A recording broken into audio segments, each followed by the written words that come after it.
दरम्यान जरांगे पाटील काय म्हणतात याच्या क्षमतेचा अंदाज मला नाही। महायुतीच्या सरकारनं मराठा समाजाला 10% आरक्षण दिलं असा पलटवार जयकुमार गोरेंनी केलाय।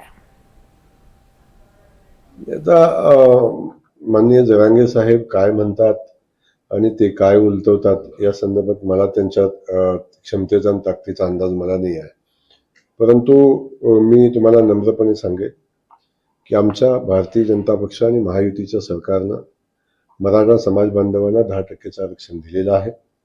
मराठा समाज बांधवांच्यासाठी अण्णासाहेब पाटील महामंडळाच्या माध्यमातून जवळजवळ 1.5 लाख उद्योजक आम्ही तयार केलेले आहेत।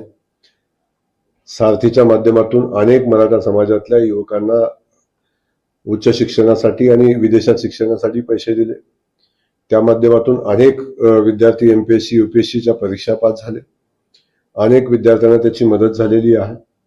तर मराठा समाज बांधवांसाठी ज्या ज्या ठिकाणी हॉस्टेलची आवश्यकता आहे त्या हॉस्टेलची कामं चालू झालेली आहेत आणि ज्या ज्या सुविधा सरकारकडून मराठा समाज बांधवांना देणं शक्य आहे त्या सगळ्या सुविधा आम्ही मराठा समाज बांधवांना देण्याचा माननीय मुख्यमंत्री देवेंद्रजींनी प्रयत्न केलेला आहे।